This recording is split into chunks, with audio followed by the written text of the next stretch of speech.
Local U.S. Postal Service workers are not backing down from efforts to create safer working conditions in this brutal heat. Now, this all stems from local offices no longer providing bottled water to workers. 4 congressmen have already sent the Postmaster General a letter about this issue.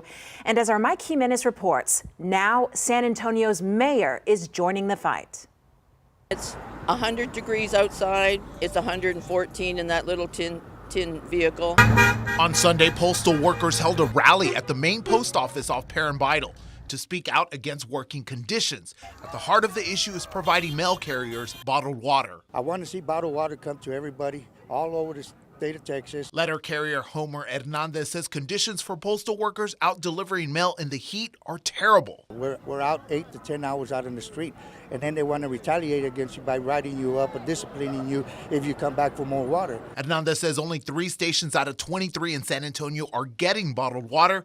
During COVID, carriers were being provided bottled water, but during the summer's heat wave, they suddenly disappeared. To have the letter carriers being able to have water and the postal office to be able to supply water to their employees and then pull it back, that's basically a bullying tactic that's used to bust up union workers. Postal workers say to get to this point, it's taken years and years of fighting, and they just want safe and humane conditions to work in, and they hope this protest brings awareness. We want better conditions. We want better environment. We make supervisors go to school for how to talk to carriers properly, and they just don't listen. They don't care enough to make a change.